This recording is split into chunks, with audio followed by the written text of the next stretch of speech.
Kindly subscribe to YouTube channel and follow on Facebook page at Dr. Zabby's Talk Show. Okay, gbogbo wa nílé lóko lẹ́yìn òdì mo kí wá kí wá kú bójú ọjọ́ ṣe rí mo kẹ́yìn yá mo kí bàbá mo kí ẹ̀gbọ́n èmi ọmọ yín náà ni ayé ọpẹ́ yọ ṣé ọlọ́dọ̀ tí yín náà ní agbára lọ́wọ́ Ọlọ́run ayé ọpẹ́ á máa yọ fún wa lórí ọmọ lórí ìdáwọ́lé wa òun láyé ọpẹ́ ló máa fi máa yọ èwo la mú wá fún wa lọ́jọ́ títí òní pé ká ṣe àgbéyẹ̀wò ẹ̀ gẹ́gẹ́ bí a ṣe máa ń ṣe ọ̀rọ̀ ṣùnùkùn ojú ṣùnùkùn la fi ń wò ó.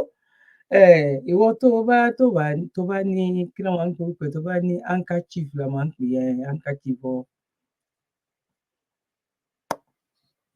ọ tó bá láṣọ kékeré báyìí tó kàn lè fi nu ojú fún ànírọ̀rọ̀ ẹ̀kùn ìdùnnú ayọ̀ ìgbéga ohun lọ̀rọ̀ wa máa jẹ́ àní sunkún lórí ara wa láti sunkún lórí ọ̀rọ̀ Nàìjíríà ní ta fẹ́ gbé wá lọ́jọ́ títí òní ó ní ìdí tíṣù ọ̀f láti kàn fi ṣe pé ó ti wá ayé yìí ti wá wọ́n ti àwọn ọ̀dọ́ nǹkan tá a mọ̀ ni bọ̀ fún àrídánilójú fún ìjẹ́rìí ayé òun ìjẹ́rìí àlèkè àmọ̀ níjẹ́rìí ọ̀rẹ́ tọ́lọ́run náà wá ní ìjẹ́rìí ni eléyìí òun ni wípé ká gbé jáde fún àwọn tó ń wò wá gẹ́gẹ́ bí wípé èmi àti yín mo máa ń sọ fún yín èmi àti yín lájọ máa ń ṣètò àwọn kan gan ó tún mú lára ju àwọn kan lọ àwọn kan ò gbójú jáde o bọ̀ ó mú wọn lára báyìí pé iṣọ́ ó mú mi rántí sísítà mi kan máa ju fídíò yìí sí wọn tí n bá ṣe tán gan má lè mọ̀ ipá àwọn ni mò ń sọ wọn máa ti mọ̀ mi ò dárúkọ torí mi ò gba permission lọ́wọ́ wọn. Now wípé wọ́n sọ fún mi ní èmi náà sọ ọ̀rọ̀ àná lélẹ́yìí o Dr. Zabby mi ò kúkú rí wọn rí mi ò mọ̀ wọ́n rí mo mọ̀ wọ́n àti nínú ẹbí wa nínú ìrìn àjò yìí mo mọ̀ mi ò lè ní mi mọ̀ wọ́n rí torí àjọ máa ń sọ̀rọ̀ lórí fóònù tẹ̀ bọ̀ kò ní ṣe pé bóyá mo ti rí wọn wọ́n nà wọ́n bọ̀ lára àwọn olólùfẹ́ náà ni ẹ má yẹ kẹjọ́ mi pọ̀ jù nǹkan tán voice message náà jù sí mi ni mo ṣàfẹ́ sọ Dr. Zabby kíní tẹ ṣe yẹn ẹ tètè yá ṣe correction lé lórí program tẹ ṣe yẹn ọba yẹn kọ síbẹ̀ wípé àwọn olórí kíní ọba tó yẹ kó lọ gbé nǹkan jẹ ó yẹ kẹ́ kọ síbẹ̀ ọ̀rọ̀ tí ẹni yẹn ń sọ létà lẹ́rí wọ́n tún ẹjọ́ torí Ọlọ́run ẹ bá mi ṣàtúnṣe ẹ bá wa kọ́ síbẹ̀ kí wọ́n lè mọ epo bá yẹn because bẹ́ẹ̀ ṣe yẹn ó dàbí pé ọba yẹn ló ń sọ̀rọ̀ ni bọ̀ àwọn ń wo lọ àwọn wá rí pé no ọba yẹn kọ́ ló ń sọ̀rọ̀ ẹni tó ń sọ̀rọ̀ ṣẹ́rí kí ni mo fẹ́ lò láàrin méjì yẹn ni wípé àwọn tí nǹkan yẹn tó ká lára ó ń ká wọn lára kó má jẹ́ pé àwọn nìkan kọ́ ló ń ká lára no àwọn kan wà ní opportunity bọ̀ àwọn ẹlòmíì máa bèrè gan pé ó wù mí láti ṣe kémi náà tiẹ̀ bọ́ta kí n bọ́ síwájú kámẹ́rà kí bọ́ mi ò lẹ́mìí ẹ̀ mi ò ní kíní ẹ̀ bó ṣe jẹ́ gangan nìyẹn mo kàn fi ń pọn gbogbo ẹ̀yin ìyá mi bàbá mi tẹ wà lé náà mo fi ń pọn yín lé ni o ìpè mi nígbàgbọ́ mo dẹ̀ mọ́ lóore pé àwọn kan wà ń lé kò yé yín sìn bọ́dà mi kan tiẹ̀ wà ní Africa country ibì kan bóyá Côte d'Ivoire tàbí ibì kan náà wà torí mo bá wọn sọ̀rọ̀ nígbà tán rògùn lọ́wọ́ Dr. SU wọ́n dẹ̀ tún pè mí láti dúpẹ́ lọ́wọ́ mi pé àwọn oríṣẹ́ oògùn yẹn bẹ́ẹ̀ la ṣe mọ́ àwọn tó náà wá rí mi fún bí ọjọ́ méjì bí mẹ́ta wọ́n máa sálámù sí mi assalamu alaikum doctor mi ò gbúrò yín mi ò rí pé ẹ ṣe program wo mò ń ṣe mi ò kú ta bàtà mi ò taṣọ bọ̀ nǹkan tí àjọ ń ṣe yẹn no believe wípé ẹ̀yin kan lẹ̀ ń gbẹnu lẹ̀ fi ń pariwo one way or the other àwọn people yìí ń gbọ́ torí ẹ̀ gbogbo wa jọ ń ṣe nǹkan yìí ni kọ́lọ́run kò ṣe dáadáa fún wa ní agbára lọ́wọ́ Ọlọ́run ojú òní tì wá kò ń ṣe pé kọ́lọ́run kó mú wa délẹ̀ ìlérí á ti wà nínú ilẹ̀ ìlérí Ọlọ́run ò mọ̀ọ́mọ̀ dá èmi àti yín ní Yorùbá ó dá wa sínú ilẹ̀ ìlérí tá a wà òun náà ti kó wa lẹ́rú ọ̀rọ̀ wá yàtọ̀ sáwọn ọmọ Israel tán sọ wípé wọ́n lọ wá láti ibì kan wọ́n lọ ṣe kinní kan láti ibì kan àwọn náà lọ gbalẹ̀ onílẹ̀ àwọn náà rìn débì kan àwọn òyìnbó gan sọ pọ́ńdọ̀ wa gan lọ ìgbà táwọn wo gbogbo kinní àwọn rí pọ́ńdọ̀ wa láyé gan ti bẹ̀rẹ̀ Ọlọ́run ò ṣe mistake àbá àjábọ́ àbá àṣọ látilẹ̀ àbá di mọ́ńkì tó wá padà dènìyàn one way or the other ibi yàtọ̀ sáwọn tán farajọ ọmọ àlè táwọn máa sọ pé àti Mẹ́kà láti wá, táwọn kan tún máa ní mo tiẹ̀ ní fídíò kan máa gbé wá tó bá yá, táwọn náà jókòó àwọn bíi mẹ́ta, àwọn àdàgbà jẹ́ràófù bí nǹkan báyìí. Wọ́n ní àwa wọ́n tún lọ́mọ Yorùbá, wọ́n ní Israel la tún ti wá torí Ọlọ́run. Wọ́n ní Israel, kò tún ṣe hajj mọ́, kò tún ṣe Mẹ́kà. Àwa yìí nìkan náà ni. Nǹkan tó bá ti dùn jù gbogbo àwọn ẹlòmíì máa fẹnu tẹ̀ ni. Àwa yìí náà ni, àwa yìí náà. Àwa yìí náà ni Fúlàní náà fẹ́ ṣe wá lóore ká má náà fẹ́ ṣe wá ní mi. Àwa làwọn ọmọ Yíbò náà fẹ́ ṣe wá ní kinní náà kán má ṣe wá ní ṣùtá. Àwa yìí náà ni ṣá. Ó ga ọ́. Bá dúpẹ́ lọ́dọ̀ Ọlọ́run, ó ń ṣọmọ olókùú bẹ́ẹ̀ ni àní sí pẹ̀lú òkú ẹ̀. Èyí tí mo mú wá fún wa lọ́jọ́ títí òní, ẹ jọ̀ọ́ torí Ọlọ́run. Ẹ̀yin tí ẹ má sọ pé ẹjọ́ mi pọ̀, ẹ jọ̀ọ́, ẹ jẹ́ kémi náà sọ̀rọ̀ o. Ẹ má po ohùn agogo mi lẹ́nu torí gbogbo ẹjọ́ tí mo ń rò yẹn lómi máa wí pé they go straight to the point. Ẹ jọ̀ọ́ ẹ torí Ọlọ́run. Abẹ́fẹ́ jẹ́ ń pòwe ni, abẹ́fẹ́ kí n pòwe lé ni. Irú kó sọ di program olówe ọ̀fi òwe ká máa fowó lé. Ẹni tó bá ti gba èmi ni máa jẹ́ teacher o. Ẹni tó bá ti gba òwe báyìí, ó máa gboyè báyìí lọ́lé. Kíláàsì yẹn máa dàrú ni. Because àwọn student mi àwọn náà máa correct mi pé mo kún ti ṣe rí. Mo ṣe rí nígbà kan bóyá bí 5 years ago báyìí sìn. Ọ̀rọ̀ Yorùbá nation kan nígbà mo yìí ṣe marriage and relationship ńgbà náà. At the end of the day kò yẹ mo ṣàkọrí wípé mo kúkú kọ́lẹ̀ ni. Mo kọ sílẹ̀ pé mo kọ sílẹ̀ náà at the end of the day mo rí pé oh my God. Àwọn tó ń dá mi lóhùn gan, wọ́n gbọ́ nǹkan tí mo fẹ́ sọ jù mí gan lọ. Wọ́n mọ nǹkan tí mo fẹ́ sọ gan ju èmi gan tí mo ní mo fẹ́ béèrè ọ̀rọ̀ òwe. Èèyàn máa ń fi adé èèyàn máa ń fara ẹ̀ mọ níbi tó bá wà fi cut your coat according to your size. Ẹ jẹ́ ká ṣe bẹ́ẹ̀ yẹn. Wà á fara ẹ̀ mọ níbi size ẹ ò ní máa kọjá ìbọn ẹ̀mí short. Máa ń kọjá àyè mi rẹpẹtẹ lórí ọ̀rọ̀ à ń sọ Yorùbá yìí. Mo máa ń kọjá àyè mi. Now, nǹkan tí brother wa sọ, mo kí wa lẹ́ẹ̀kan sí gbogbo ẹ̀yin tẹ́ dúró tẹ́ tí bínú lọ wípé ìgbà míì bẹ́ẹ̀ yẹn ọ̀rọ̀ tẹ́ bá ti wá di ẹni tó ń sọ̀rọ̀, ọ̀rọ̀ yẹn máa gbé ẹnu ni tó bá ì tí ì sọ. Gbogbo ò tí ì lè nà mo ti sọ tèmi ń sìn, ẹ jẹ́ kí n wá lọ sí kí ni nǹkan tí a fẹ́ sọ̀rọ̀ lé lórí. Wípé lórí ọ̀rọ̀ àwọn tó ń sọ wípé àwọn ṣì wà ní one Nigeria kò lè san oore fún ẹ̀dá kankan, kò lè san oore fún ẹ̀dá alààyè kankan bí òun ṣe wípé ká ṣe kí ni ká fọwọ́sowọ́pọ̀ kọ́wọ́ yẹn kó lè gún àti ìpọ̀ tó. Bọ̀ àwọn ẹlòmíì tán ti bẹ̀rẹ̀ sí ní máa tún realize wípé nǹkan táwọn tán dúró yìí gẹ́gẹ́ bí mo ṣe máa ń sọ pé à ń kanlẹ̀kùn níṣẹ́ ó máa ṣí. Máa gbé fídíò yẹn wá ní ara àwọn campaigners àwọn tó ń campaign fún Tinubu. Ó sọ ahò báyìí mi ní dárúkọ ẹ̀ tí bá ti dárúkọ ẹ̀ èèyàn 90% tó wà níbí ó máa mọ̀ pé òun ni mo ń sọ bọ̀. Máa gbé fídíò yẹn wá bóyá lẹ́yìn ilé wípé 2017 òun ìbò possible kóun wá campaign fún Yorùbá nation. Mo ní what? Are you real? Tàbí kí ni mò ń gbọ́? Ṣé tí mi ń gbọ́ double ni? Ara nǹkan tá à ń sọ nìyẹn. Àwọn kan rí wa gẹ́gẹ́ bíi pé àwọn tiẹ̀ ti sọ́rí ńgbà yẹn náà ìpè jẹ́ káwọn bàbá kọ́kọ́ wọlé kí bàbá ṣe nǹkan tó bá fẹ́ ṣe. Ṣó ti yé yín sìn? Tó bá yá àwọn ìlé wa padà wá join yín. Ẹ dẹ̀ fi ẹnu ẹ fi ń ṣátà nǹkan tá a gbé sọ́wọ́ tá a dúró lórí òótọ́ ọ̀rọ̀. Kò sórúkọ tẹ́ ẹ̀ pè wá tán, kò sí èébú tẹ́ ẹ̀ bú wa, kò sépè tẹ́ ẹ̀ sọ lórí pé bàbá fẹ́ débẹ̀. Bàbá náà débẹ̀ náà ń sìn. Ẹ rí wípé eku ò ké bí eku, ẹyẹ ò ké bí ẹyẹ tẹ́lẹ̀tẹ́lẹ̀. Ó wá worst than that. Ó tún wá jẹ́ pé ìjọba alápò ráìsì, ìjọba lórí irọ́. Ó dẹ̀ tún kàn yín, ó tún kun ẹbí yín. Ẹlòmíì ìtìjú ò jẹ́ kó lè sọ ọ̀rọ̀. Ẹlòmíì bọ́ta ó sọ òótọ́ ọ̀rọ̀ ìpà àwọn tí wọ́n ga wo. Náà ẹ jẹ́ ká gbọ́ nǹkan tí brother wa, ẹ jẹ́ ká gbọ́ nǹkan tó sọ. Ẹ má bínú sí mi lẹ́ẹ̀kejì, mi ò ní sọ̀rọ̀ much mọ́ sí. Bọ̀ ìwọ tó bá wo fídíò ìtàn, mo kọ́kọ́ sọ pé handkerchief ẹ̀ mú sẹ́gbẹ̀ẹ́ kan, bọ́ ẹkún ayọ̀ la máa sun àní sun ẹkún ìbànújẹ́ níbi tí ọ̀rọ̀ one Nigeria tó bá wọn dé. Ẹ bá wa pín ètò yìí, àtẹni tó jẹ́ one Nigeria, àtẹni tó jẹ́ no one Nigeria tó jẹ́ ọmọ Yorùbá. Ẹ bá wa pín ètò yìí, a máa rí ẹ̀kọ́ tó ti wá máa nà báyìí, a máa rí kọ́ńbẹ̀. God bless you. police only on the nation. And I must also add that the productive sector of our economy are the young people.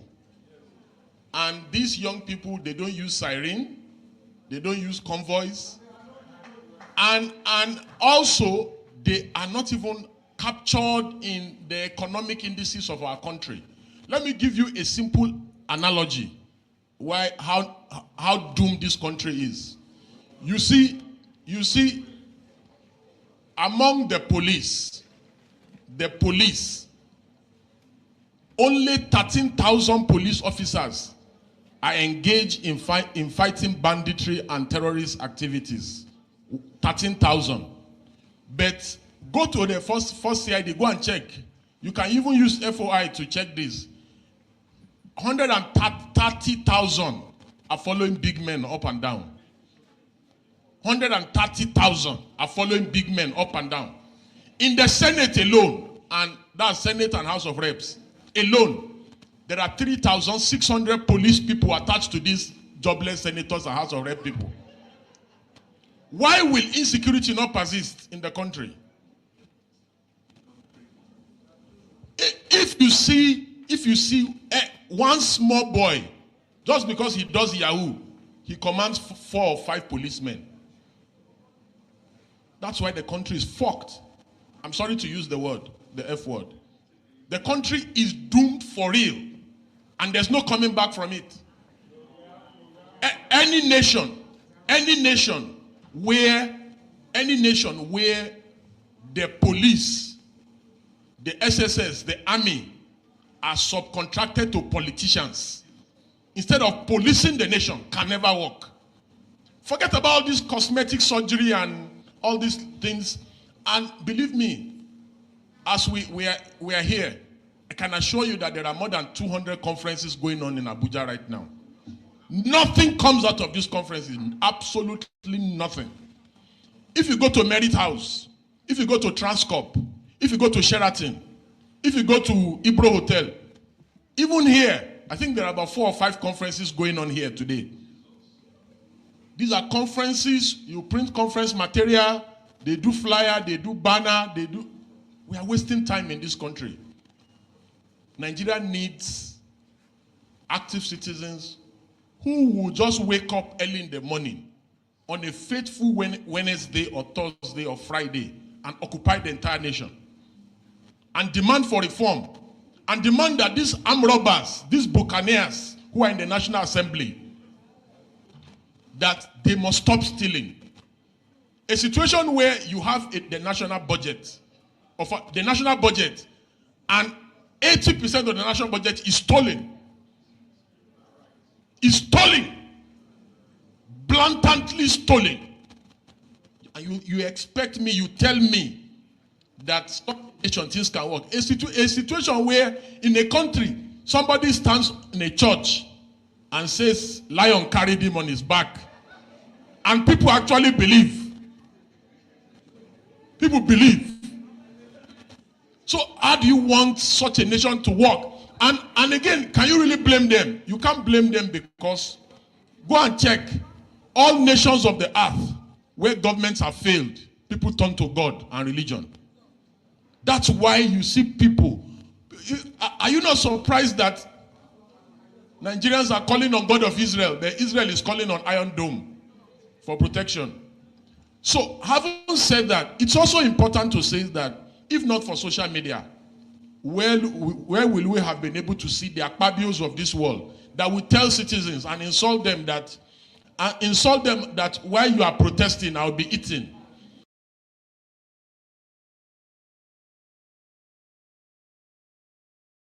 Mo kí gbogbo wa lẹ́ẹ̀kan sí pa kú bójú ọjọ́ ṣeré àti ìgbọ́ nǹkan kan o. Àwọn ọmọ Nàìjíríà àwọn ní kẹ́ pè síbí torí so many things tó ń lọ tí òun sójú àwọn èèyàn. Although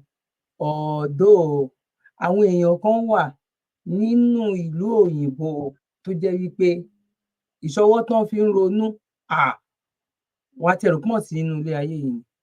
Ojú gbogbo ẹ̀ lọ, ẹ jẹ́ ká tẹ̀síwájú.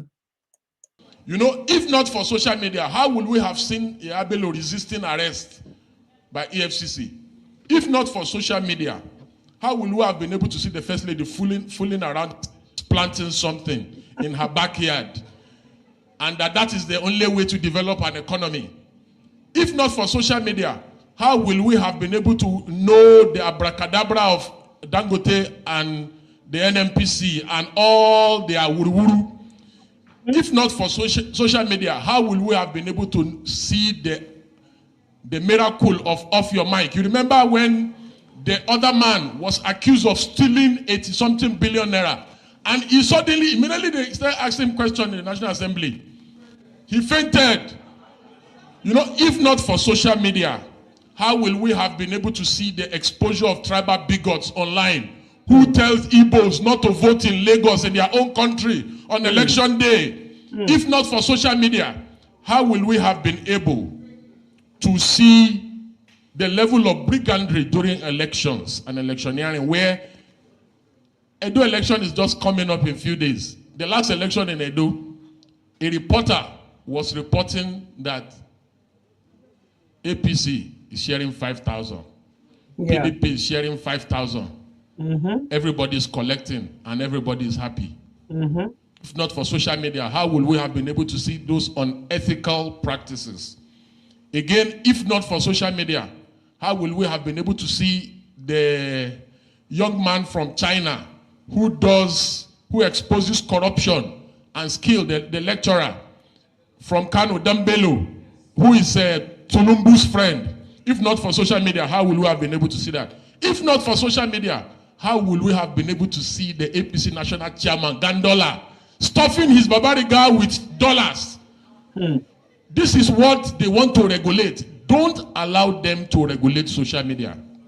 Social media remains the conscience of the citizenry.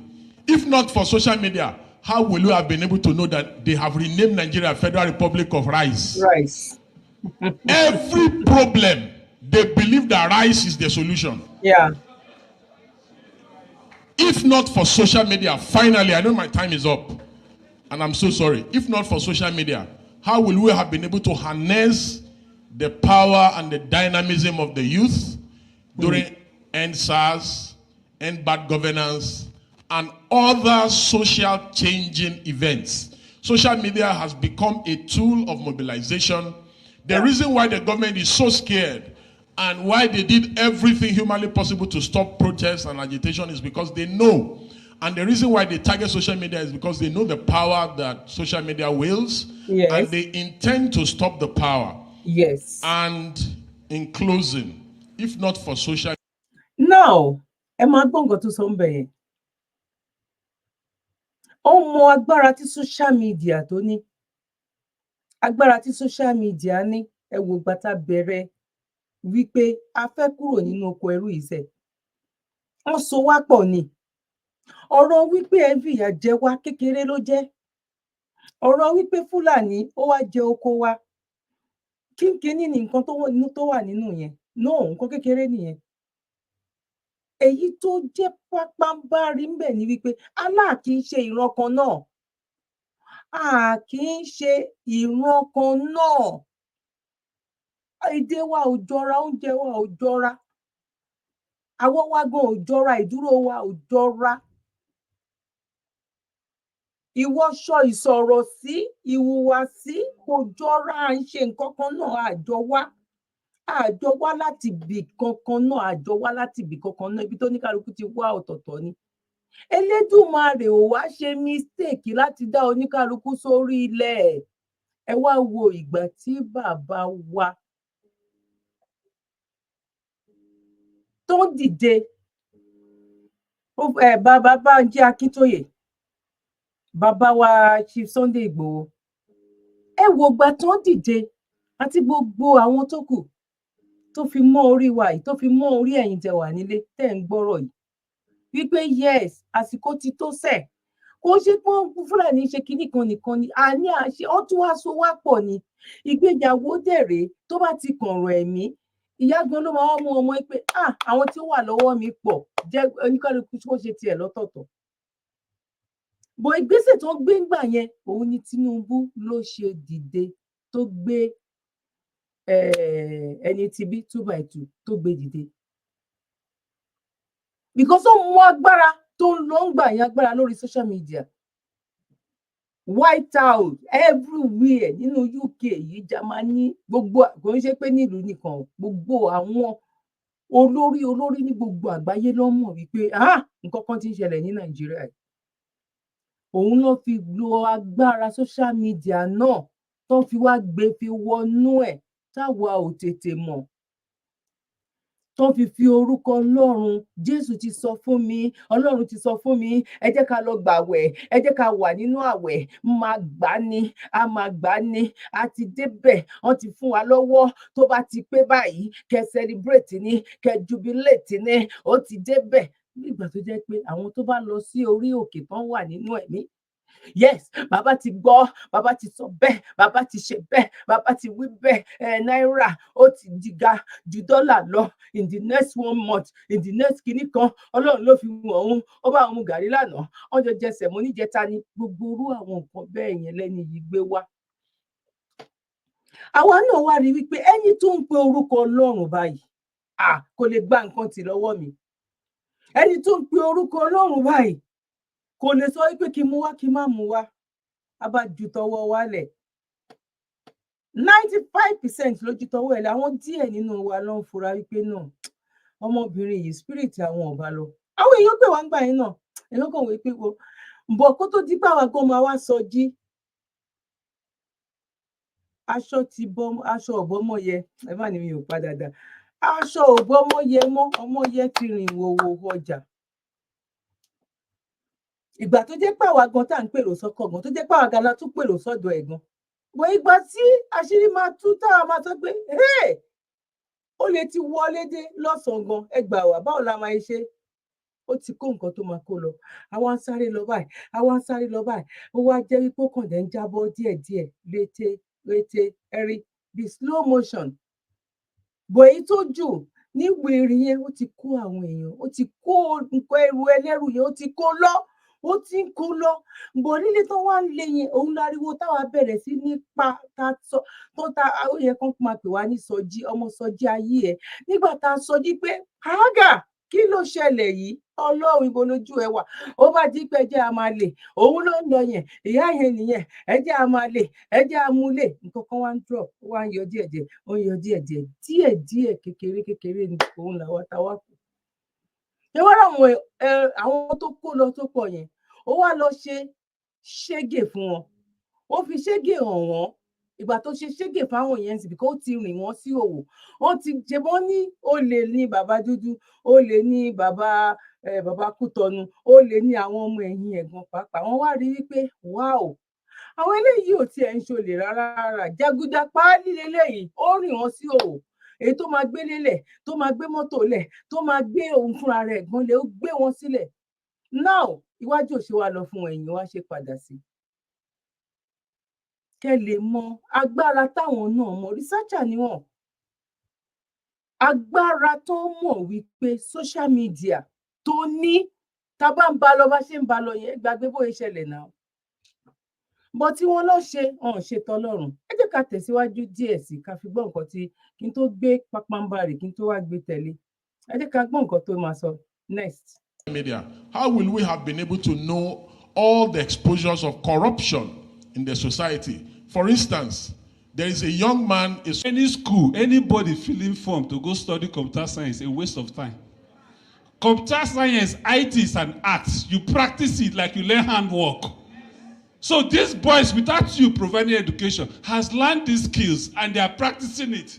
You have refused to acknowledge them. You have refused to implement them. You have refused to use them. So they are using themselves to be useful to themselves. Yes. Because they have refused to be useless as you want them to be useless. Yes. These are realities of the matter.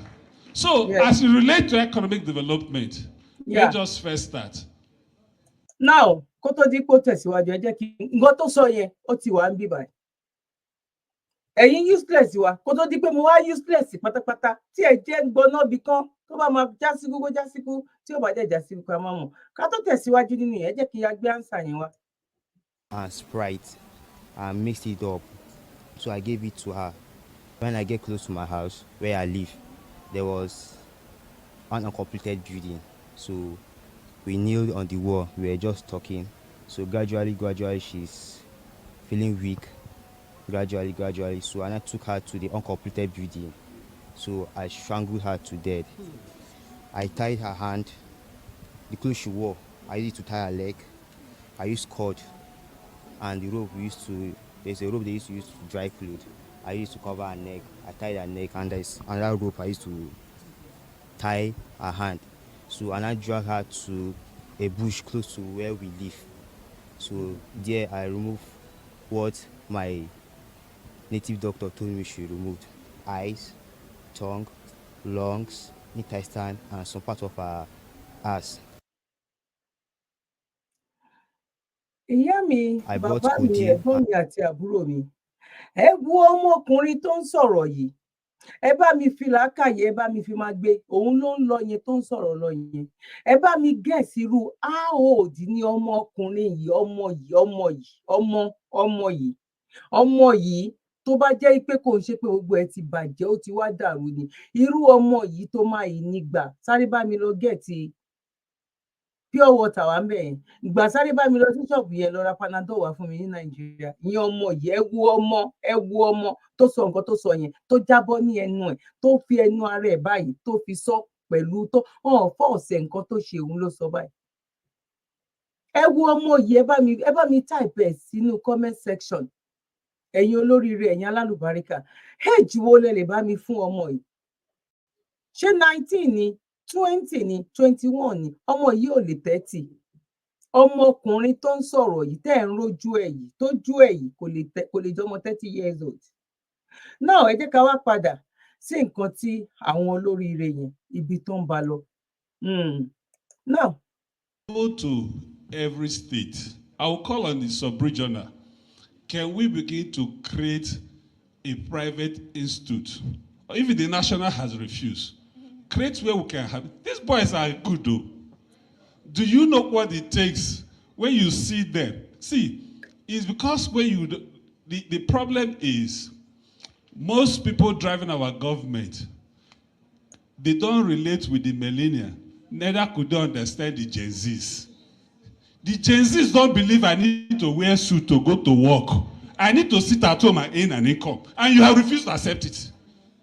The dynamics of employment, the dynamics of skills, and the utilization of skills has changed.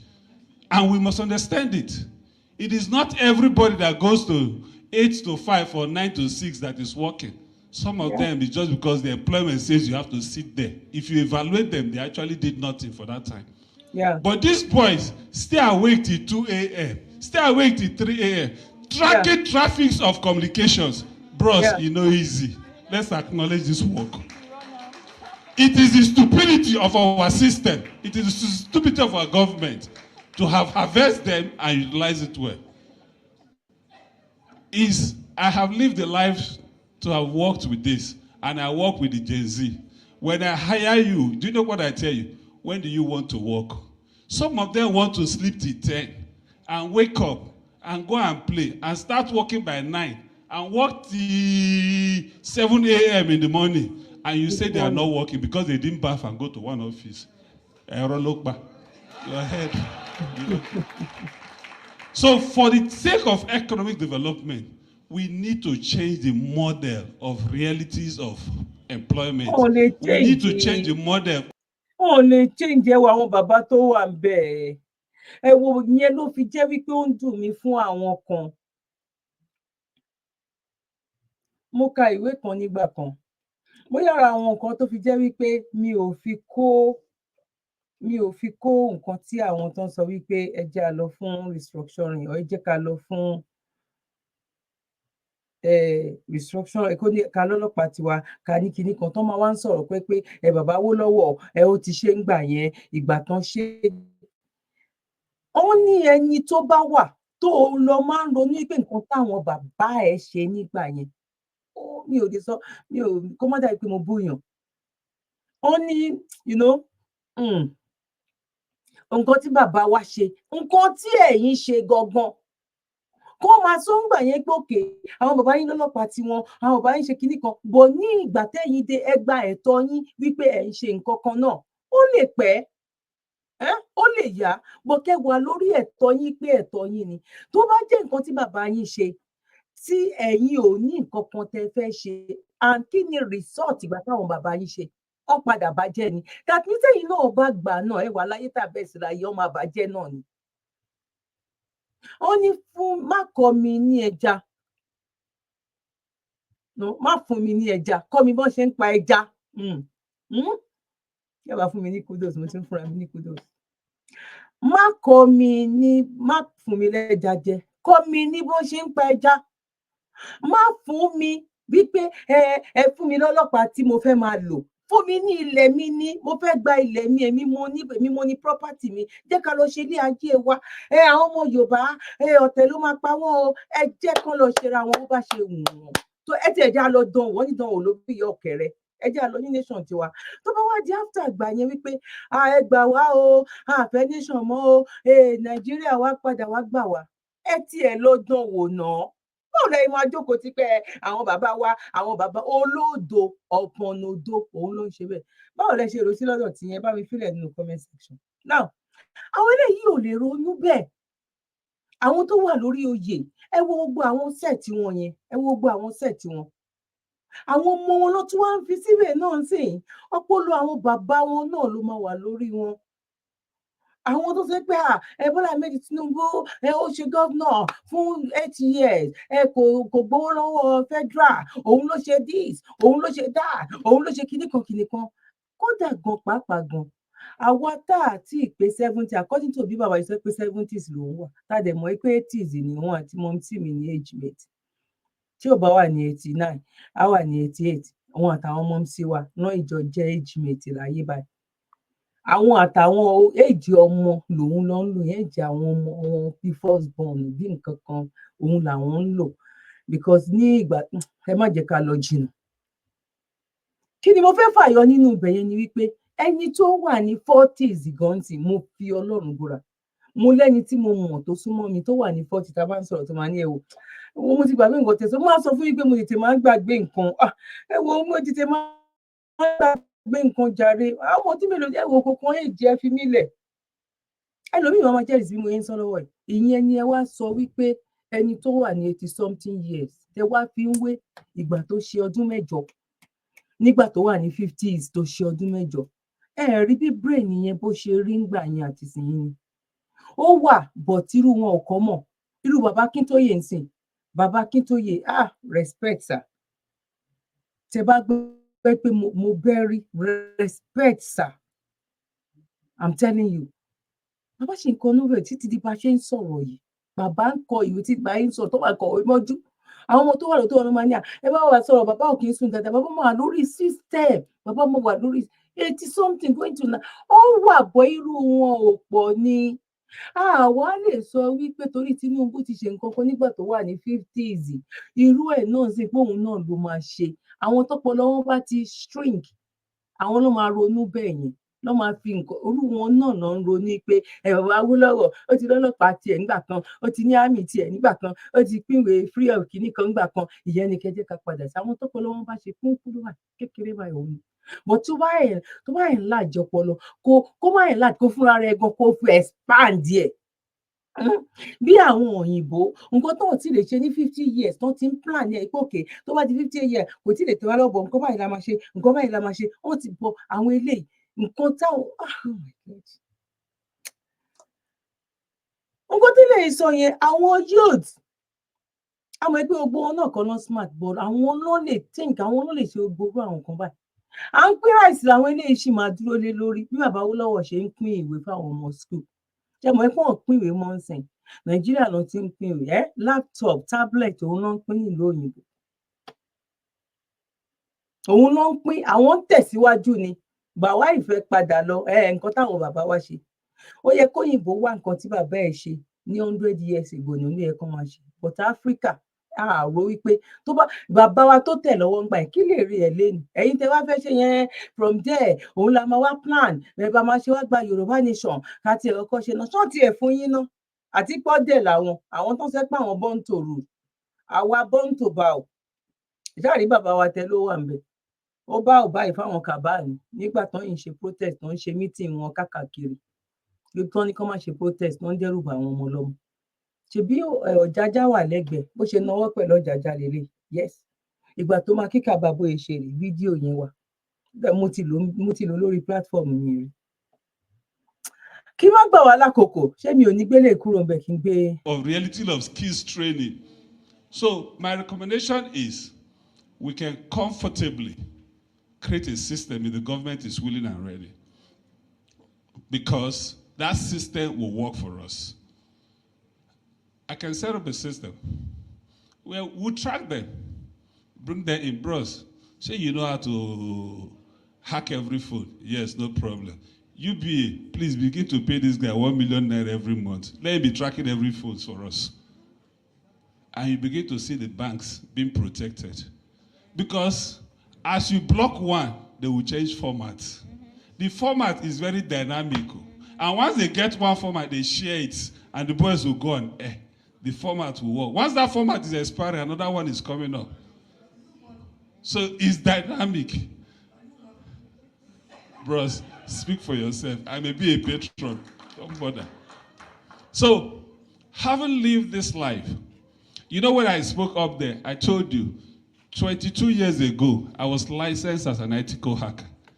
We get paid. In Nigeria, there's no ethical hacker. So why? The system can create it. Do you know what ethical hacker do? Because you're licensed, you can't perpetrate any crime.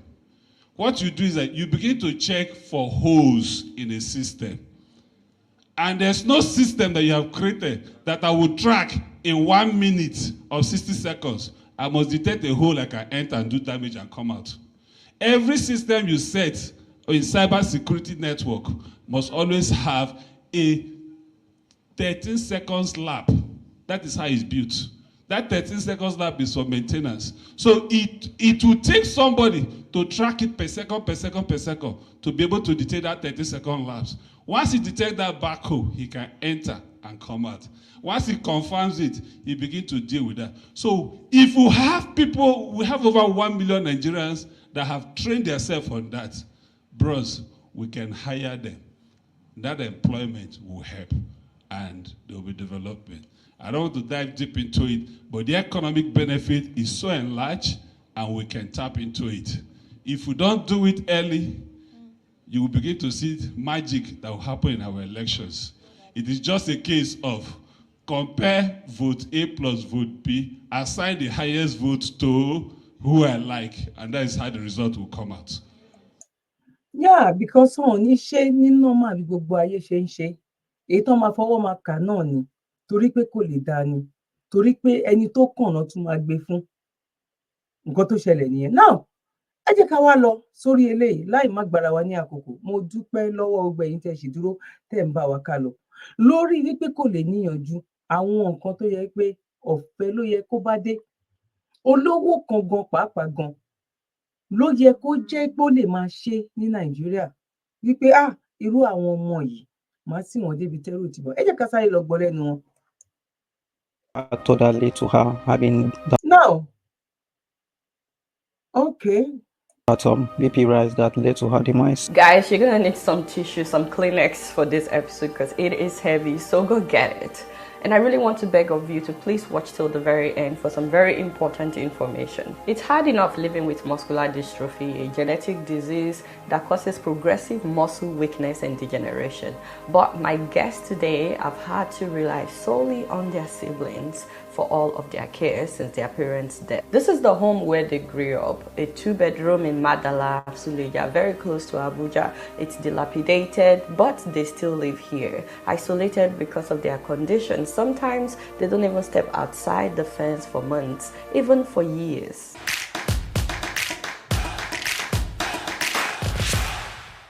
My name is Nina Siri. I'm from Enugu State, and I've been struggling with MD for more than a decade now. It's always a struggle for me to do my daily tasks like personal hygiene and house our institutions. Life has been really tough for long. My name is Marvelous Surreal Ukweze. I'm from Enugu State. A life with muscular dystrophy is a life of constant battle. I was about 5 or 6 years old when this thing started. So I was in JS2 when the symptoms began. I couldn't continue with it, so I stopped that when I was in JS2. My name is Jacobi Emmanuel Cyril, and I'm Marvelous' younger brother. I'm Nina's elder's brother. Living with my any day I come to work, like see my two siblings like this, thing affect me mentally. Many people are saying like, say we should just leave them and go. Say why we are struggling ourselves for them, but I don't believe they are my siblings, so I can't leave them. When I go to work, I will be thinking about them, so I will be calling them to know how they are feeling. If they need me, I will come back. Even though I'm doing anything, even though they want to pay me any money, I will leave the work and come back because of them. Living with this condition, it's a progressive condition, and every day you find new ways to do things. You have to rely on other people. In my case, I have to rely on my brothers in order to carry out any task. Even the simplest of things, I have to rely on them. Going out to take my bath, wearing my dress, moving around, eating sometimes, brushing my teeth. In fact, there's nothing I don't need their help for. It's a life of struggle, but I always find a way to stay positive. When my mom was still alive, the thing have not been affecting my sister. She have not noticed, but my mom, I don't know when my mom died, but it's because of my brother. That after my mom died, my father started taking care of us, and because of the struggle, he couldn't keep up with the struggle. So I believe that's what the cause of my dad's death. When my mom died, that was the period that my sister started symptoms started manifesting. So my dad, because he's still struggling to deal with my brothers are not going to school, and he has to carry the burden of me with this illness to be around for me to take my baths. If I want to go anywhere, he's always struggling with me. So that was the period that my sister's condition started manifesting, and I believe that really affected him. I do graphic design. I use my phone because I needed the skill. In life, you can't depend on people forever. You can't depend on people for everything that you need. You have to find a way to improve yourself. I believe that so long as your brain is working and you can think independently, there must be something that you can do. Though in my body I face limitation, but I know in my brain I can think and I can be creative. I utilize that part of me that is still functioning. I used to learn graphic design, but I stopped because I can't afford it. I believe that my brother Marvelous have a lot of talent. He can sing, he can do graphic, he can speak it good. And I believe my sister too. She can draw a lot. Only thing that no one will tell me about them, I will not believe them because I believe that they have a talent that God gave them. So I will never don't leave them. I don't have an idea why it happened to me, but while growing up, I have heard my parents and other people, relatives, talk about some even assume that it's has spiritual undertone by witchcraft or something like that. Let me say, I'm going from churches to churches and from one native doctor to the other in a bit to find answers to this problem. So, but I guess they were living in ignorance because I believe it's a purely medical condition. Most of the time, I often feel like life is not worth living. ṣé gbọ́ nǹkan tó sọ ń bẹ̀ yẹn? Ìyẹn la máa fi mọ̀ wípé irú ọmọkùnrin tó ń sọ̀rọ̀ yìí sìn, ó lè má nígbàgbọ́ nínú ẹ̀sìn kankan mọ́. Because nǹkan tó ń ṣe wọ́n, eléyìí yàtọ̀ sí wípé wọ́n ti mu omi àdúrà, wọ́n ti mu omi Mẹ́kà, wọ́n ti mu omi Saudi, wọ́n ti mu omi Jerusalem, wọ́n ti mu omi gbogbo ẹ̀. Bí ẹ rí nǹkan yìí ó common láàárín àwọn mọ́làm yẹn. Ẹ máa rí ọ̀pọ̀lọpọ̀ wọn máa ń gbé wọn kọ́rùn, ọ̀pọ̀lọpọ̀ wọn máa gbé wọn sínú wheelchair, but kò common nísàlẹ̀ ńbí, kò common lọ́dọ̀ àwa Yorùbá àtàwọn Igbos. Ṣé ti understand nsìn? Ìkan bóyá méjì nínú mẹ́wàá ni. Bójú gbogbo ẹ̀ lọ, ilé ayé tí ò gùn ni.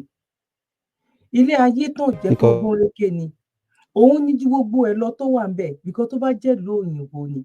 Ẹ wórú bọ̀bọ́ yìí. Ẹ wo bọ̀bọ́ yìí bó ṣe smart, bó ṣe clever. Ẹ wo the other àbúrò ẹ̀ yẹn náà. àbúrò ẹ̀ yẹn ó ti máa pé bí ọmọ 15 or more than that kó tó di pé tiẹ̀ attack ẹ̀ tó bá jẹ́ ní ìlú òyìnbó yìí ni oh my god á sì wọ́n débi tó jẹ́ wípé ẹ̀rù ò ti ní bà wọ́n á ṣètọ́jú wọn débi wípé àwọn gan ò ní fẹ́ fi tọrọ ni wípé táwọn bá fẹ́ bímọ míì gan kó dàbí eléyìí káwọn lè rí ìtọ́jú yẹn àwọn ò ní fẹ́ fi tọrọ ni because wọ́n lè ní nurse mẹ́ta wọ́n lè ní personal carer wọn tó jẹ́ pé tí kan bá ń lọ láàárọ̀ ìkan ń lọ lálẹ́ ni pẹ̀lú ipò tó tún máa ṣiṣẹ́ fúnjọba still yẹ tó tún máa ní carer ti tiẹ̀ bẹ́ẹ̀ náà ló máa ní social worker bẹ́ẹ̀ náà ló máa ní GP tiẹ̀ bẹ́ẹ̀ náà ló máa ní lórí èèyàn kan ká ìṣẹ́ má wàá sọ méjì lórí èèyàn kan ká má wàá sọ méjì àwọn pípù apanimáyọ̀dà yìí ó mọ nǹkan tó lẹ́tọ̀ọ́ ó mọ nǹkan tó dáa ó lè ṣe ni ó lè ṣe kí ni ó lè ṣe ni èpè kan ó lè ṣe ju wípé ká máa kan ilẹ̀kùn yẹn ìgbà wo ló máa jẹ́ èmi ò mọ̀ àsìkò wo ni èmi ò mọ̀ bó ká máa kan ilẹ̀kùn yẹn ká máa fòdì ọwọ́ wípé ìgbà tí ìyá kan ti wá tó ti wá da gbogbo ẹ̀rú kò sí nǹkan kan mọ́ kò sáriwo bí káwọn kan believe wípé ṣáà máa pariwo wasting of money gan lèmi gan rí sí ṣe I'm telling you that is my own belief because ẹ bá fẹ́ ṣe rally èèyàn mélòó gan ló ń dáwó gan sìn ṣó ń fẹ́ yín ìgbà ni èèyàn mélòó ló ń dáwó mọ bá tún ní ẹ dáwó ń sìn wọ́n fẹ́ gbowó ni o wọ́n fẹ́ lé wọn ni o wọ́n fẹ́ gba kinní kan ni o wọ́n fẹ́ kówó jẹ ni o wọ́n fẹ́ fi ra mọ́tò ni o wọ́n fẹ́ fowó kọ́lé ẹ ṣàrí pé àwọn rally kọ̀ọ̀kan tún ti ń lọ ń sìn èyí lásán kọ́ àwọn tó wà ní Nàìjíríà yìí kọ́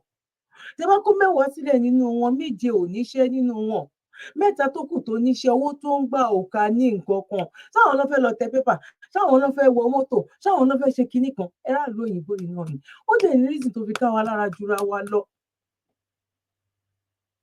nǹkan yìí kó jẹ́ ìlú òyìnbó ló ti ṣẹlẹ̀ just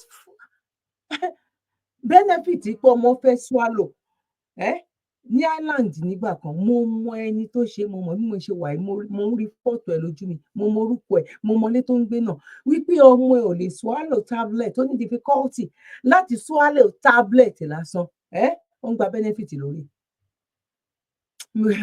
because wọ́n kà á under wípé ó wà disability ó ní disability ó wà ní under pé ọmọ mi o tó wá ọ̀fun ẹ̀ ó ṣe kinní kan you know. Believe in yourself. Believe that there's still something good that can come out of your situation. There's always a gift deposited inside of you. So if you really search yourself, you'll find that gift. You can make an impact in the world. I know if you remember the last time I come out, honestly. Damn, this is just a breath of fresh air. I tell you, breath of fresh air. More, me will be nature guy. I'm in love with nature, man. I'm a nature somebody. Held down for so long, man. God, I'm grateful. Just grateful for free. Person can come out, see the weather, look at nature around, see the trees, the bed, everything, man. Come on, that's it. Wow, you know, we purposely put their Instagram handles on the screen. If anybody would like to reach out to them, give them some words of encouragement, let them know they are not alone. You can also reach Marvelous through his email. This is Marvelous's email address. As you guys know, there are millions of persons with disabilities in Nigeria, and it can be very lonely. I'm so grateful that their brother also agreed to speak with us. We purposely interviewed him just to shed more light to the challenges that family members face when they have to be the caregiver and the provider. And we are doing this series, as you know, to challenge the Nigerian government to do better for persons with disability. Marvelous told me, for example, that they had to wait for several months for NIN officials to visit them for biometrics since they couldn't go, and they had to pay double for his sister's biometrics. I mean, these are people that shouldn't be charged at all. They were not able to do his biometrics, they said, because of his condition, and they just left it at that. So he's not able to have a bank account, and he doesn't have health insurance because he doesn't have NIN. His sister has a bank account. By the way, did you guys notice how gorgeous both of them are? Yeah. Honestly, besides doing graphic designs, they can both be models. In the next video, a neurologist explained to us what causes muscular dystrophy and whether or not it is treatable. Now, ara nǹkan tá a kò lè work ní pé kò lè work ẹni tó bá máa sọ pé ó work bóyá kóun náà fi eléyìí náà tọrọ fára ẹ̀ tàbí fún nǹkan kan ṣá kó wá wòó pé àwa náà tí ò lè work tíjọba kinní kan bá lọ àmọ́ ní fídíò tí mo ṣe before eléyìí 1974 ó ń tò ra epo ó ń fọ́ra wọn lórí ra epo ó fi gálọ̀nù lọ ń tò ra epo torí pé kò sí epo ọ̀wọ́n gógó epo àìwá ń bẹ̀ ń sí how many years ago kò dín lọ sí bíi 50 ẹ bá mi calculate ẹ̀ adẹ ìwà lẹ́nu ẹ̀ títí dìsẹ̀yìn ẹ̀dẹ̀ ní nǹkan yẹn máa ṣe nǹkan yẹn máa work tẹ́ ẹ̀ bá lè jẹ́ kí Yorùbá nation kó ní kálukú kó máa lọ kí Biafra kó máa lọ kíjọba kúkú wá padà bó bá jẹ́ àwọn Ghana ni tán wá kó wa lẹ́rú padà because nǹkan téèyàn bá ṣe wọ́n ní ògbè fóńgbólóhùn tàbí bóyá mo máa ń sọ nìyẹn nǹkan tó bá ṣe tí ò bá fi nǹkan yẹn sílẹ̀ náà tó bá wà ní kíláàsì kan náà tó ti rìpíìtì bí ẹ̀ẹ̀mejì ẹ̀mẹ́ta àwọn skul kan wọ́n ní pọ́lísì wọ́n máa ní ọdún méjì tó bá ti ṣe ẹ̀ẹ̀mejì ẹlẹ́ẹ̀kẹta wọ́n máa lé ẹ lọ́lé ẹ̀ ni tó wọ́n ti mọ̀ wípé ọpọlọ ẹ̀ ò ṣiṣẹ́ wọ́n máa wá advise ẹ̀ bóyá kó lọ kọ́ṣẹ́ kó lọ ṣe léyìí kó lọ ṣe that àwọn nǹkan wo ló like òun lọ́rọ̀ Nàìjíríà ẹ̀yin tẹ́lẹ̀ ẹ̀ wà níwọ̀n Nàìjíríà ẹ̀yin tẹ́ni tí bàbá bá lọ tàbí kò lẹ́ fẹ́ wá campaign fún Yorùbá nation ẹ̀ mọ nǹkan tẹ́ ẹ̀ ń ṣe ẹ wá fẹ́ fi ọ̀rọ̀ ilẹ̀ yìí ṣe èyí jẹ tàbí ò jẹ Ọlọ́run á gbà wá nínú oko ẹrú tá wà tó rókò ẹrú la wà Ọlọ́run á kó wa yọ mo kí wa lẹ́ẹ̀kan sípa kó ojú ọjọ́ kéré ẹ̀yin yábẹ̀ ẹ̀yin bàbá mi ẹ̀yin ẹ̀gbọ́n àti àbúrò àti ẹ̀yin ẹlẹgbẹ́ mi èmi ọmọ yín náà ni olólùfẹ́ yín Tabby Talk Show ayé ọpẹ́ yọṣẹ ọlọ́dọ̀ títí yín náà ní agbára lọ́wọ́ Ọlọ́run ayé ọpẹ́ máa yọ fún wa lórí ọmọ lórí ìtẹ́wọ́lé wa òun láyé ọpẹ́ ló máa yọ ẹ jẹ́ ká sáré lọ sí ìpolówó ká tó máa mú ètò wá sí mo kí gbogbo ẹ̀yin tí ẹ ti bá wa pín ètò náà mo dẹ̀ kí ẹ̀yin tí ẹ ń pín ètò wa náà tó jẹ́ pé ǹgbẹ́ ẹ kò wíṣì láti máa pín ètò wa mo kí ẹ̀yin tẹ́ máa ń bá wa tẹ like bẹ́ẹ̀ náà ni mo kí ẹ̀yin tí ẹ ṣe jẹ́jẹ́ nígbà àkọ́kọ́ tẹ́ wá bá wa subscribe so that anytime tá a bá ṣe program ẹ lè máa rí oríṣiríṣi tí a máa ń gbé jáde bẹ́ẹ̀ náà la wà ní orí ìkànnì Àjùlọ TV ẹ bá wa lọ kàn síbẹ̀ náà kẹ́ wo àwọn nǹkan tá a máa ń gbé jáde níbẹ̀ náà God bless náà ẹ jẹ́ ká sáré lọ sí ìpolówó. mo kí gbogbo ojú tí wò mí ti ń gbọ́ mi jákèjádò orígun mẹ́rẹ̀ẹ̀rin àgbáyé orúkọ mi ni ambassador àkànfẹ́ ìwò tí mo jẹ́ agbẹnusọ fún iléeṣẹ́ X2 Ultimate Herbal International Limited níléeṣẹ́ wa bì láti màmọ̀ dájú nǹkan kan tí eléyìnbó ń pè ní health is wealth ìlera lọ́rọ̀ kì í ṣàfẹnujẹ́ nìkan tá a bá ń gbọ́ ọ̀nì sétí torí gbogbo lọ́gbọ̀ àwọn èèyàn ni wọ́n ń kojú àìsàn tí a pè ní ìfúnpá gíga ìdí nìyí tí iléeṣẹ́ X2 Ultimate Herbal fi ṣètò oògùn ìfúnpá gíga fún ní powder àti ní olómi kò tán síbẹ̀ oògùn ìtọ̀ ṣúgà ó wà ní iléeṣẹ́ X2 Ultimate Herbal International Limited ní powder àti ní olómi òun náà lẹ̀ ń wò yìí oògùn ọ̀pẹ́ ẹ̀yìn wà tí a ti ṣe lọ́jọ̀ fún ẹni tó bá ń kojú ọ̀pẹ́ ẹ̀yìn torí gẹ́gẹ́ bí ìṣòro iléeṣẹ́ wa níbí ní oògùn ẹ̀ tó lè bá wọn tán rẹ̀ lójú ọgbọ́n bákan náà ogunlọ́gọ̀ àwọn èèyàn ni wọ́n jẹ́ oníbìísí tí wọ́n ti rora wọn pín wípé Ọlọ́run ò lè ṣe ṣùgbọ́n tó jẹ́ pé àìsàn kan sómìíràn ní kọjú ọmọ bíbí wọn ó wà níléeṣẹ́ X2 Herbal International Limited fún ìwòsàn fún àwọn oníbìísí kò tán síbẹ̀ o a ní ọ̀pọ̀lọpọ̀ oògùn tí a ṣe létò fún ẹni tó bá jẹ́ ẹni tó bá ní ikùn gbẹ̀ndù tó jẹ́ pé ọ̀rá ti pọ̀ jù lára ẹ̀ ó máa bá wa burn fat àpè ní X2 burn fat fún obìnrin àti fún ọkùnrin bákan náà fún iléeṣẹ́ X2 Ultimate Herbal International Limited a ní egbòogi èyí tá a ṣe ní powder fún ẹni tó bá ń kojú àìsàn stroke ó wà ní iléeṣẹ́ X2 Ultimate tẹ́ ẹ bá lé èèyàn tó ní lẹ́gbẹ̀ẹ́ ẹ dán wò ìjọba lù lóǹtẹ̀ fún lílò torí pé ojú dání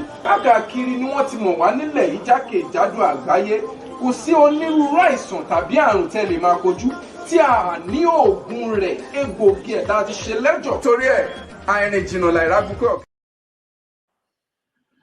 ẹ bá wa kàn sí àwọn bàbá wa X2 Ultimate ní agbára lọ́wọ́ Ọlọ́run òjò òní tiwa gbogbo ẹ̀yin tí ẹ pè wá láti jẹ́rìí sí náà Ọlọ́run á gbàdúrà wa Ọlọ́run ò ní jẹ́ kí agbára wa kàn fi ṣe ibùjókòó àìsàn lágbára lọ́wọ́ Ọlọ́run ojú òní tiwa o èmi lè máa rí ẹ̀yin náà ni mo máa bá God bless you no going back ó ti di dandan Ọlọ́run á ṣílẹ̀kùn náà fún gbogbo wa lágbára lọ́wọ́ Ọlọ́run ilẹ̀kùn ayọ̀ ló máa jẹ́ ìgbà tó bá máa jẹ́ àní pẹ̀dín lágbára lọ́wọ́ Ọlọ́run àní kánjú kú o, àní jẹni tó ń gbá wa ọ̀hún dẹ̀ ní gbòkó ọmọ káwa mọ́lé lágbára lọ́wọ́ Ọlọ́run ẹni tá a ṣoore fún ọ̀hún ní fìkà san fún wa. God bless you. Thank you. God bless you again. One love. Bye for now. You're welcome. Kindly subscribe to YouTube channel and follow on Facebook page at Dr. Zabby's Talk Show.